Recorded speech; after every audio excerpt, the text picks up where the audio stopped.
बिस्मिल्लाहिर्रहमानिर्रहीम। ज़िंदा रहण जी ख़्वाहिश घणी आहे, ज़िंदा रहण जी ख़्वाहिश घणी आहे, ज़िंदा रहण लाइ ज़िंदगी थी घुरिजे। ज़िंदा रहण जी ख़्वाहिश घणी आहे, ज़िंदा रहण लाइ ज़िंदगी थी घुरिजे। रोआं थो रोआरिन था दुख मूंखे सांवल, खिलां कीअं खिलण लाइ बि ख़ुशी थी घुरिजे। अस्सलामु अलैकुम। या अली मदद, हक़ मौजूद, जी लतीफ़ साईं जी ॿोली। दोस्तो, मूं मैसेज रखियो हुयो त 5 बजे लाइव अचां पियो कंहिं आम इशू ते। उन इशू ते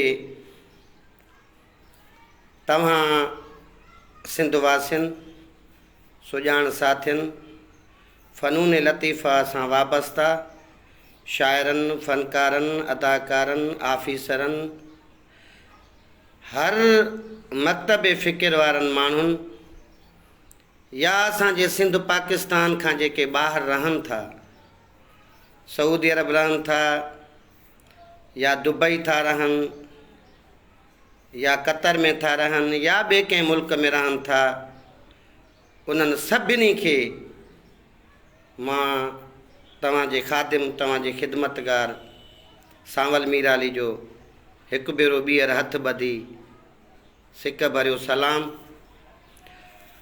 उन्हनि सभिनी दोस्तनि सां मुखातिब थींदे मां इहा ॻाल्हि कयां थो। दोस्तो, उहो अहम इशू इहो आहे, कल्ह खां वठी मां फेसबुक ते ॾिसां पियो,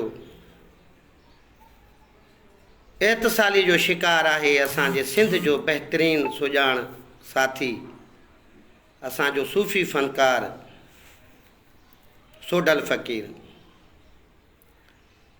मां सलाम थो पेश कयां, जन भी प्रिंट मीडिया जे ज़रिए या फेसबुक ते लिखियो आहे तमामु।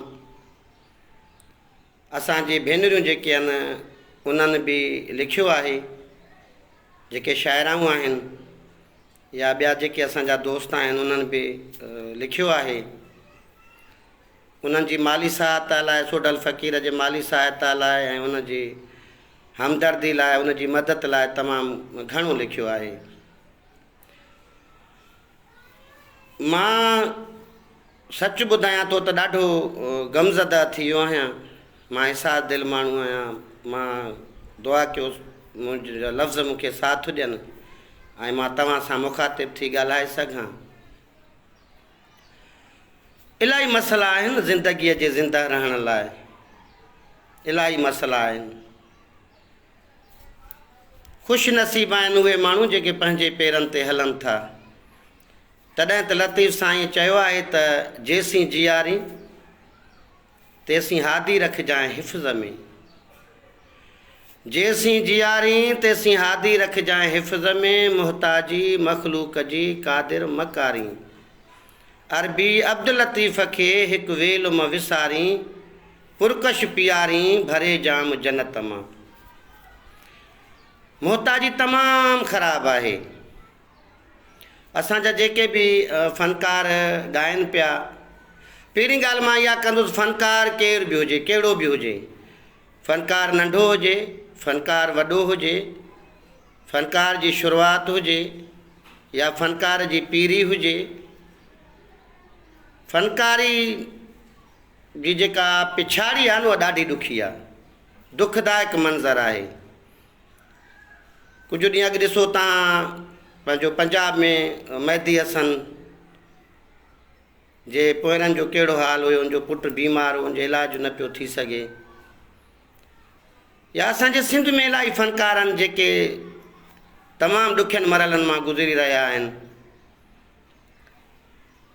हिकिड़ा फ़नकार अहिड़ा आहिनि जिन खे असांजे ॿुधंदड़नि फ़र्श खां अर्श ते पहुचायो आहे।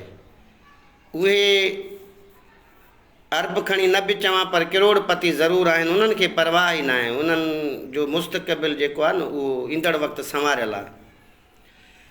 सोडल फ़क़ीर ॾुखियनि मरहलनि मां गुज़रे थो। सोडल फ़क़ीर लाइ पहिरीं त मां गुज़ारिश कंदुसि पंहिंजे कल्चरल डिपार्टमेंट खे। असांजे कल्चरल डिपार्टमेंट में तमामु सुठा ऑफिसर रहनि था। जीअं असांजो क़ाबिल एहतराम शख़्सियत आहे, उन हर मोड़ ते हर कंहिंजी मदद बि कई आहे, मोहतरम अकबर लगारी साहब। ऐं तमामु बहितरीनु मां इन में का बि वधाए ॻाल्हि नथो कयां, हक़ीक़त बयानी थो कयां त अकबर लगारी साहब हर फ़नकार जी मदद कई आहे, हर उन फ़नकार ताईं पहुतो आहे, उनजो बीमार आहे त उनजो इलाजु करायो आहे, हर महाज़ ते उनजी मदद कई आहे। सो अकबर लगारी साहब आहे या असांजो कल्चर डिपार्टमेंट जो मिनिस्टर आहे असांजो क़िबला साईं सरदार अली शाह, उहो ख़ुदि शाइर बि आहे। सो पहिरीं त असांजो हिकिड़ो इदारो आहे शाइरनि ऐं फ़नकारनि जो। उन इदारे खां असां पिनी नथा वठूं, पर असांजो हक़ु आहे, छो त असां जेके बि शाइर ऐं फ़नकार आहियूं कल्चरल डिपार्टमेंट सां सलाहियल आहियूं।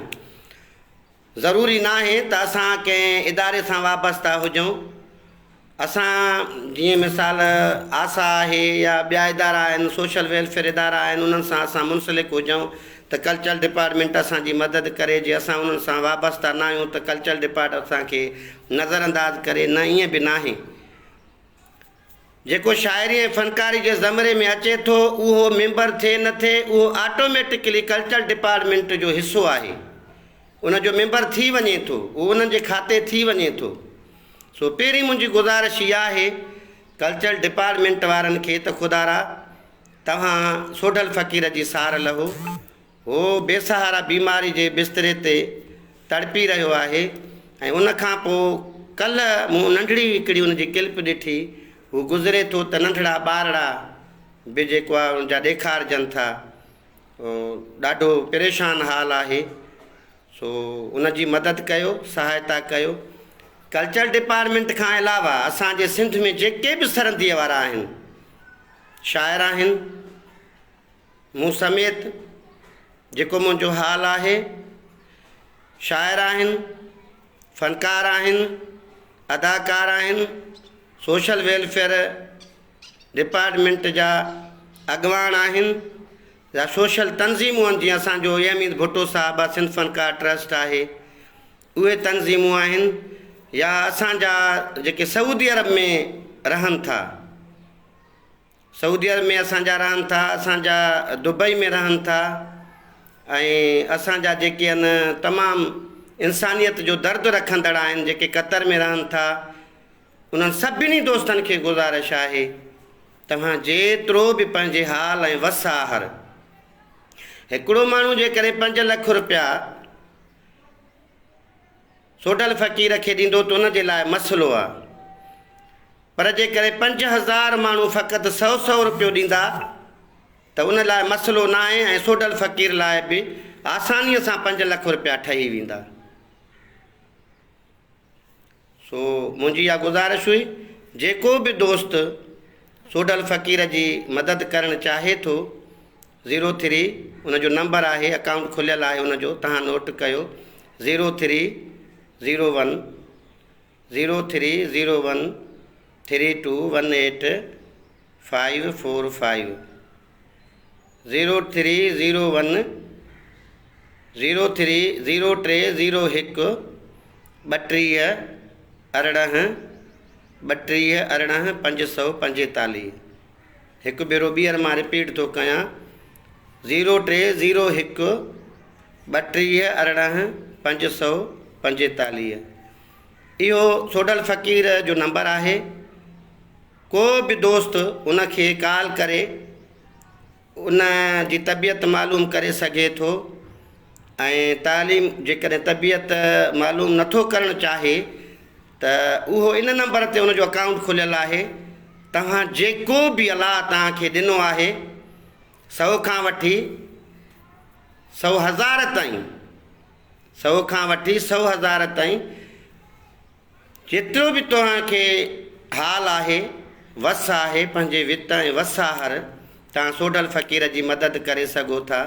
दोस्तो, ज़िंदह उहो इंसानु आहे जेको ॿियनि लाइ ज़िंदह थो रहे, ज़िंदगीअ में कंहिंजे कमु अचणु इहा ई बहादुरी आहे। बाक़ी त मां ॿुधायां या न ॿुधायां, सभ खे ख़बर आहे इंसान